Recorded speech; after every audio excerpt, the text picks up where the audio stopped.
इनफर्टिलिटीच्या ट्रीटमेंटमध्ये एक 2 पार्ट आहेत. एक सायकोलॉजिकल पार्ट आहे, दुसरा फिजिओलॉजिकल पॅथॉलॉजिकल पार्ट आहे.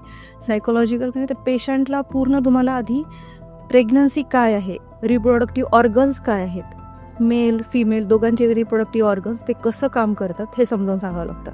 बऱ्याचदा त्यांना हेच माहिती नाही की एग म्हणजे काय, स्पर्म म्हणजे काय, आणि त्याच्या तपासण्या असतात.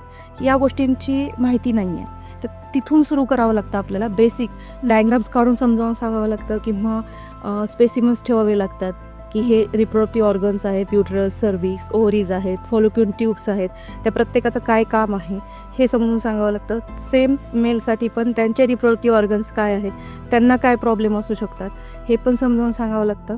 त्यानंतर दुसरी गोष्ट अशी आहे की त्यांचे जे फॅमिली मेंबर्स आहेत, फक्त कपलच नाही आहे तर फॅमिली मेंबर्सच्या पण बोलण्याचा, त्यांच्या पण डिसिजनचा, कपल्सच्या डिसिजनवर परिणाम होतो.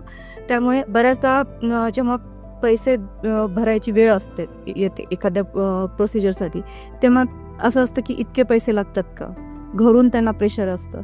त्यामुळे फॅमिली मेंबर्सला पण आपल्याला समजावून सांगावं लागतं की नेमका प्रॉब्लेम काय, त्याची ट्रीटमेंट आपण काय करतोय आणि पुढे त्याचा काय इफेक्ट होणार आहे, आउटकम काय असणार आहे.